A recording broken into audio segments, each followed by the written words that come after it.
I might. You might. Uh-huh. It's that kind of night. Yeah. No, it's not. It's fine. Okay. Hi, babe. Hi. How are you tonight? I'm doing great. What about you? I'm doing good. Good. How was your day? It was busy. How was yours? Do you hear me breathing hard? Because my SD card wasn't in the Roadcaster for us to record. Yeah, you hit those stairs like a Stairs. beast. So I had to go down for the third time. You would think I would have it all. This was kind of a last minute thing, so. Yeah. I thought it was in my laptop here in the room, and it wasn't. So I thought that meant it was up here in the Roadcaster, but it's not. So that meant it was in the laptop Liza had borrowed in her room. And it was. Well, that's good. At least you found it. It's going to take At me least about... it's in there and it's recording. Yeah, it's going to take me about 8 minutes. Yeah, did you tell them we recorded last week or 2 weeks ago? We recorded for, was it 57 minutes? Yeah. And I looked over and we weren't recording. And the SD card had gotten full and I guess just cut off when it filled up. And Jay was like, well, how long did we get? And I looked on there and I think we got 4 minutes. So it was the definition or the epitome of powering through, because I just looked at him. I was like, do you want to call it and try again tomorrow? Or do you just want to, just before we even think about it, re-record? And he said re-record. And we did too. I was really proud of us because something we'll say that is a habit for us to say is, I think we've said it on here before because we don't want to sound redundant. And so I was like, we're going to be saying that this whole entire re-recording because we're feeling repetitive. Right. But I think it was probably better the second time because the stuff that we talked about. Yeah. We kind of had time to think about it or what we would have said different. And so when we redid it, not that I want to do that tonight. I know. But I'm going to keep looking. Just see this button here, because you're looking over my shoulder. It has to stay red. Okay. If it's green, we're not good. I'm going to be glued to it. I'll be like, look at me, honey, not the button. Sorry, I got to check the button. I agree, because we re-recorded, and the first round, we had said some things that I was going to have to edit and kind of piecemeal because we had said some things that we... maybe we said some names or we were, or I was a little too loose with something, which, sometimes I do feel like we are so respectful that we speak a little too vague. Yeah. And so I do want us to kind of work on maybe just not even trying to talk about those subjects, because sometimes I feel like you and I know what we're talking about, but no one else. Yeah. It's so much vagueness. Yeah. So I hope y'all don't hear something that's droning, but that you can just gather that the good heart of that we were trying to be respectful. Our cat is on the Roadcaster. Yeah. Well, there's just a lot of relationships that play into the things you discuss and coming from different directions. And so... Well, and they're not here. Right. To say their side. Absolutely. So. And a lot of times, we're discussing something that maybe is a good learning thing, but put them in a bad light. The way we tell it, even though we don't necessarily mean that. Right, because it's from our direction. Right, because we do that to each other. What? Well, they'll tell something and you'll say something. It'll kind of put me in a bad light, but you didn't necessarily mean it that way, and vice versa. When I'm talking to other people or to you? I think on here and talking to other people, you do it sometimes just unintentionally, About you? Yeah. Well, this is a safe space if you want to air your grievances. I don't have any grievances. I'm just saying it happens. Do. No, I don't. It just happens. Do you know what I find myself doing is, I even thought about this. You got on to me this weekend. I was teasing our buddy and wrestling him, and I got him a little tripped up. And you seriously were like, babe, easy. You kind of whispered.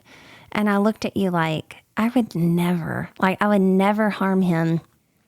And it made me think of how it makes me a little uncomfortable when you correct me in front of people, but that I correct you in front of people because you're my guy, you're my fella. Like, to me, it almost feels more like a closeness. Like, since you're mine, I can be not brash, but I can just be like, babe, stop. Like, it comes so easy to me to do that. So I'm not really sure. It's like with other things where it's harder to receive it than deal it out, you know? And I was noticing that today, but I don't know why I just started saying that. I don't know why I just told that story. I think that.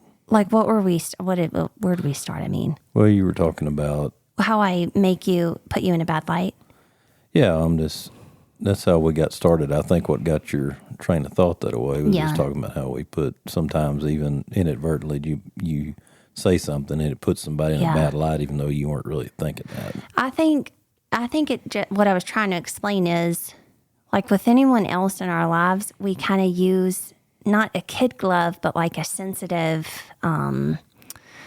marker. Like, we don't want to overstep, but with you, I'm good. Like, where I'm coming from, and like, you're my favorite.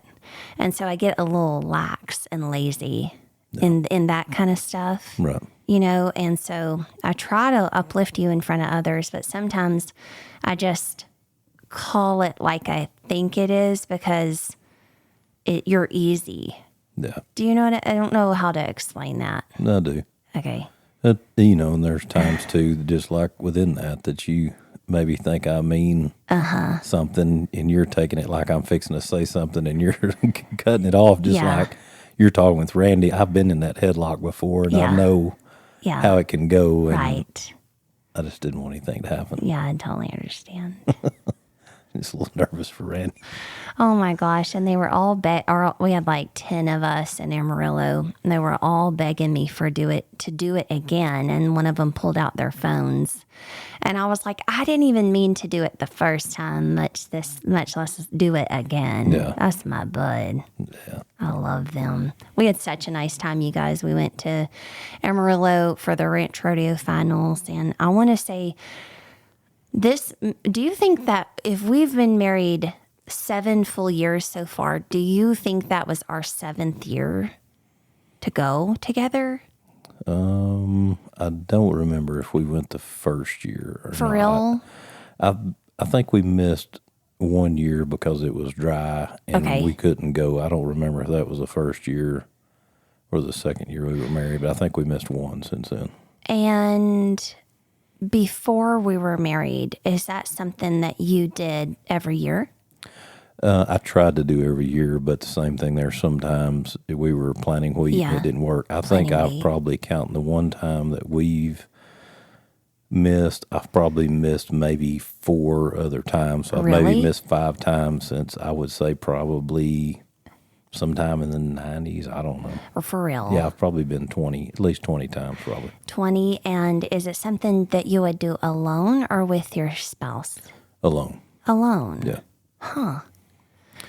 Yeah, there was, she had something that she did every year at that time. Okay. And so I went and did that at the same time. So we were with some friends this weekend.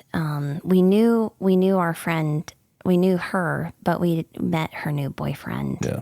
And he was as lovely can be. Yeah. All of our friends are Cajun and from the Louisiana. All of our friends that we meet in Amarillo are from the Louisiana coast. Karen owns a Cajun restaurant down there called Mommy Joe's, and their accents are so thick, but there are thicker ones of the bunch. Right. And the new boyfriend, his was the thickest. Yeah. And then as they drink, it gets thicker and funnier. And we had such a nice time with them, but it was just really refreshing to be with him and Ginger because they are both widows.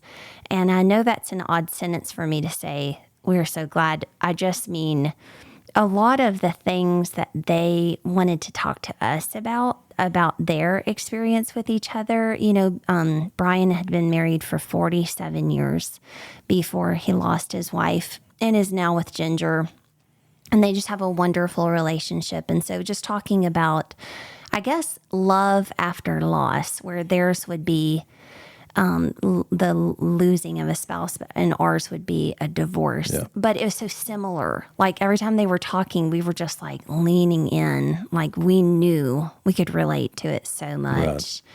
And so we had a lot in common with them. But I haven't even got to talk to you about this, but I just thought it was so refreshing how they could talk about their ex, or not, you wouldn't say ex. What would you say? Like, Well, their deceased spouse for you would say that, huh? I don't know if I'd use that language. yeah. Their first, the spouse that they lost. Right. They would speak of them often Right. in front of the other, because that it's just a healthy way of communicating. And you and I try to stay away. Yeah.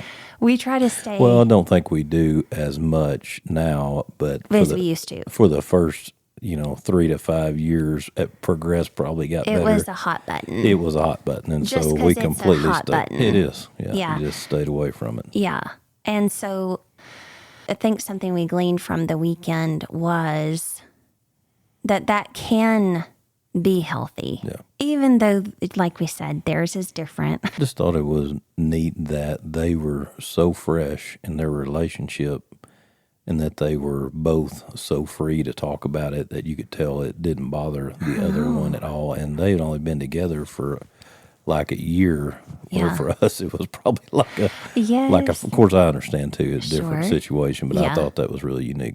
But I don't think y'all understand how similar it felt, because Yeah. it really was just, it's the ending of one life and the ending of one page. It's the ending of one season and turning the page on that. Right. Fully turning the page on that. Sure.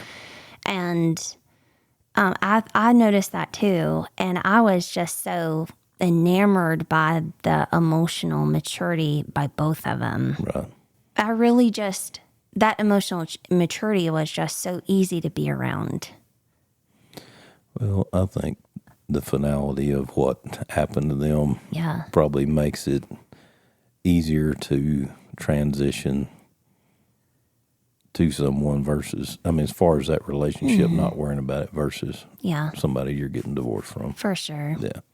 But it really was refreshing to hear them talk to each other and realize the differences in their previous marriages as to what they had and the things that were better. Mm-hmm. And I feel like, just like I've said before, that there's a lot of things I learned from my divorce, which I feel like makes me a better husband for you. And I think even for them, coming from that with the loss of a spouse, I think they learn and, do things different and make more effort and Yeah. move quicker to correct something versus when you've been married for a long time and you're just kind of going through the motions. Sure. You don't know any different. Yep. Take something like a lightning strike, huh? Right. I know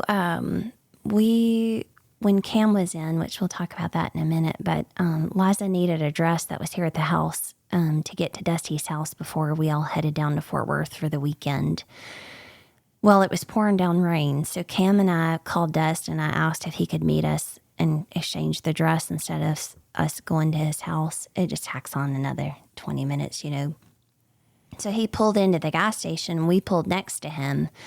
And Cam videoed this exchange, but I had him on the phone so I could hear him. And then we threw the windows down at the same time, and I threw the dress, and you can hear us talking, and Cam's laughing. It's the cutest little video. And it went to like 3.1 million on, I thought Instagram, but I saw the other day, it's on Instagram. That's where I put it. I don't even know that Facebook has Reels, but it said it's from Facebook. But the reason I'm telling that is because, well, I think the caption, I say something like, when a dress is at one home but needs to be in the other home, hashtag co-parenting or something. Well, I remember several of the messages, because when you're at 3.1 million, that's a lot of messages. Yeah. And so several of the messages were like, if you can be this way with him, why couldn't you be married to him? And we were talking this weekend with our friends about this very thing. And hello, you're really going to get in the middle of our podcast. Oh my gosh. We were talking about this and the way that the kid's dad and I were able to, we got divorced in front of the judge, held hands and stood in front of the judge and got divorced, held hands all the way back to the car. I joked about sharing this tuna fish sandwich out of the vending machine, or it was chicken salad. We had a good little laugh. We got to the car. I gave him a long hug and we got in our cars. And we never once had a moment of animosity. Not one. Yeah. We went from dating to being married to divorcing to co-parenting in the exact same relationship. We were friends, then we were friends, then we were friends. I cannot believe our cat is like intertwined in Jay's cords and sitting on his lap, and he won't sit with any of us. When's the last time he sat with you? Mm-hmm. Has he? What is he doing? I wish I could get a picture, huh? You're going to come to me now? But anyways, I think that's a real good question. If you can be best friends with your ex, why didn't you just stay married? I think the answer's in the question. I think about something happening with me and you finding someone else and thinking about deciding if I can be your best friend. And the answer is a resounding, you know what? I mean, I can't even fathom trying to be your friend. Thank goodness, we don't share a bunch of kids with each other, because I don't know how I could do it. And I think that is the answer, is I have something so different with you than I've ever known before, to where me being so close to my ex should show you exactly what went wrong in our marriage. Yeah. If you get along so well, why didn't y'all stay married? It's like we get along so well because we weren't supposed to be. Like, if you can get along this well in divorce, that tells you so much about the marriage itself, I think. Yeah, it's kind of like the adage of a grandkid. You can play with them and, send them home, and it's just like it's your best friend. Yeah. And as long as you're not in the same house, they're your best friend. But if you had to live with them, then maybe you don't get along. Yes. Yeah, I think so.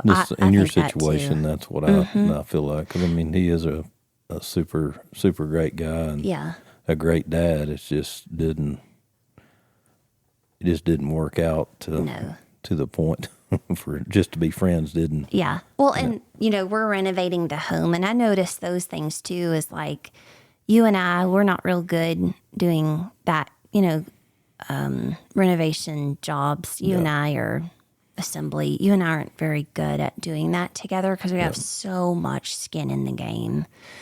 And that's kind of like the worst version of our relationship. But he and I can do it so well because there's zero skin in the game. All we have is our co-parenting, and it just so happens that his number one objective is the happiness and the healthiness and the wellness of our children. And that just so happens to be mine. Right. So we share it. And so we talk every day. If you and I talked about our kids as much as Dusty and I do, I think we'd have a problem because I think our marriage would be so centered. And so even though we have such a different type of family, the way our family looks, where I get to talk till I'm blue in the face about my kids with somebody that cares about them, their dad, which is something I wish everybody had. And then I get to table that, and then I get to be just your wife. Right. And that's not what marriages have. So it's not necessarily fair, but it's just how our setup is. And so we kind of try to just jump off of that, Well, and I think the one thing is it takes a lot lot of being an adult for that to happen all the way around. I have to be good with it. You have to be good with him. He has to be good with you, and that's not easy for everybody to do. It's worked for us because of the situation. Yeah. And I mean, I think that reflects too that there's been a lot of work put in, and then a lot of work by you just almost insisting that this is the way that it needs to be. Yes. Being stubborn. And just keep going back over and over and over until it works. And once it starts working, then it's just, you just have to continue being an adult. There's things that are going to bother you or things you don't like at times, but you just know ultimately that's what's best for the kids, so you just keep moving forward. Yeah. I do think, though, that it's just so innately natural to get that. I don't know if you guys are like this, but, when it comes to your ex, and even sometimes when it comes to your kids, a little tinge of jealousy pokes up. And I hate it. I hate it so much because we've worked so hard. But then it just allows me to kind of sit back and just be like, that's just for me to know where we are and what, if we would like to work through it, that's our starting point. Right. We don't have to start today, but let's just, make note that is still a little bit of a trigger, because that's not accurate at all. And so it helps me, though, too, in our community here, because if we have done as much work on these mics and off these mics as we've done, and these little moments are still kind of getting me in the side, it helps me to see that it's getting all of us. And that's a perfect place to sit with each other and kind of figure out how can we go from that unnatural emotion that's not helpful to the kids or helpful to our marriage. Like, what can we do with that? Do you know what I mean when I, because my kids have loved you. I mean, you've had a very good relationship with my kids and with my ex. So as a man, do you get those little tinges of jealousy? Yeah.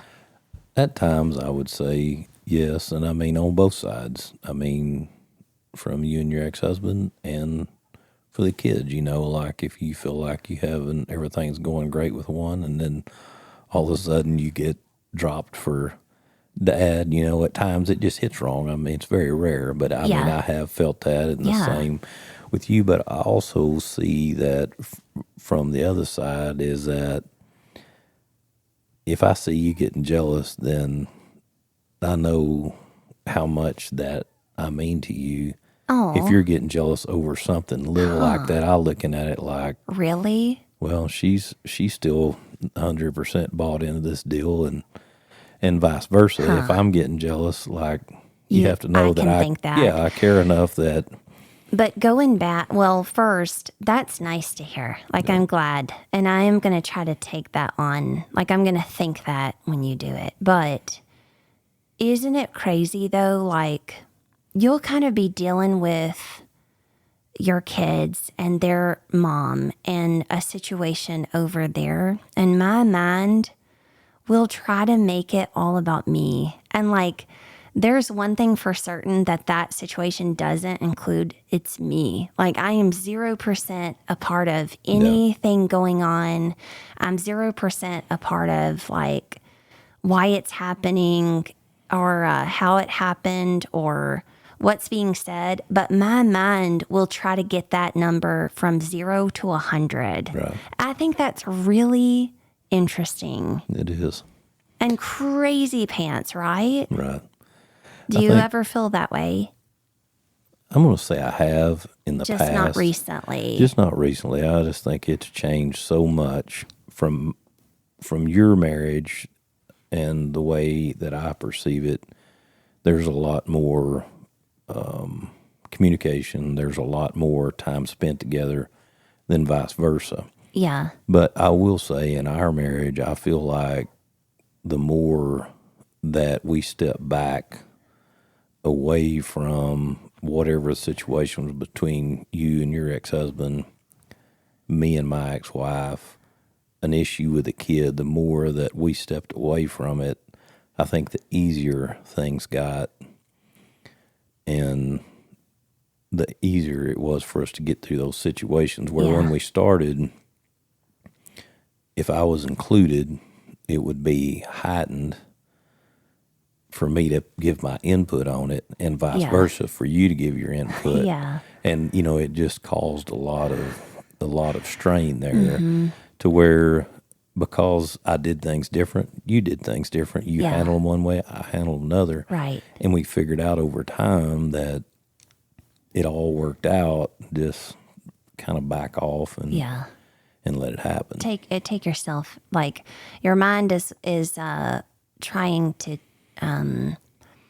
provoke you into injecting yourself 100% into the situation, and what it needs is for you to take yourself fully out of it, because you never were a part of it anyways.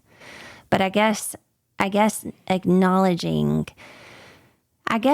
for my inner recesses of my mind, it's like fully acknowledging that I'm absolutely not a part of what you're dealing with is so tough and humbling, that there's parts of your life that I'm not a part of. And I want to be all up in that stuff. Like, I want to be up in your, with the farm or your finances or your relationships at work or the kids or your parents. Like, I want to be a part. I want to be in that conversation. Right. And that's just really not, it's just not how things are. But look at it this way, is that I feel like you are, even though you're not there, you're not speaking at the same time. All the influence that you've had, all the conversation we had, all the changes that you helped me make, all the better person you made me become, the type of person, all that stuff is in that conversation. You're just not there saying your piece, but when I'm speaking, I'm using all that stuff, and I'm speaking the words from a changed person. So I feel like you're there from that standpoint. Well, first, thank you. Like, I really do receive that from you, and I'll go have a good cry about it later. Second, no, really, honey, like, that was really nice. But second, I feel the exact same way. Like, when I'm the parent that I am to our kids, especially when I'm discussing with Dusty, I think he thinks I'm going to react a certain way, so he'll get ahead of it and try to do it too. And I'm coming from your direction, and so he doesn't know what's going on anymore. Because it's not the same person. It's not the same person, and I pray that Mitchell. I pray we still have time. I feel like we do, because they seem awesome, but you can see them still struggling with things. That you can still see that they're struggling with the way that I was. When they were younger, because I parented them incorrectly. I parented them incredibly strict, and I parented them with a real low emotional maturity. I relied on them to regulate my emotions, and I allowed them to dysregulate my emotions. I still kind of do that. I'm actually doing it right now. One of ours is having a tough afternoon, and I could feel my mood shift. It does not help that the sun sets at 4:15 p.m. No. But I can see how far that we've all come. I feel like Dusty is now co-parenting with Jay 2.0 is how I feel. And I pray he is, because I feel like that's why you and I are together. Yeah. I feel like God watched the way Lily, Liza, and Cash was being raised. And I feel like, I'm not saying that God sent you to me, but I am saying God sent you to me, because I would never, it had to take, like earlier I said, like a lightning strike. Like, I don't know a lightning bolt smaller than you that would have been able to get this done, because it was painful. Yeah. And it was it's taking time. I mean, but pain and time is not something people stick with. No. And so he had to send somebody to me that was as big of a lightning bolt, pain in my ass, that was not going to give up on me and that was not going to let me push them away from the pain and the discomfort. And that's you. That's you. They're the only reason our kids, like you're always so kind to me about my role in your kids' lives, but you have no idea like what you've done for my kids and their children and their children's children. So I really do think I can see like the way kind of a bomb was dropped into the middle of the whole situation. Right. I would agree with that. I think that the longer we've been together and the more that we've helped mold each other to become a better person every time that mold is changed, I think that it's changed our kids and how they were raised all the way through the process. And that was unnatural too, the difference. Absolutely. The changing. Yeah. Go ahead, I'm sorry. Well, and I'll tell you another part of that, and we've discussed it before, is that divorce brings your kids to the forefront because you only have them half the time. Yeah.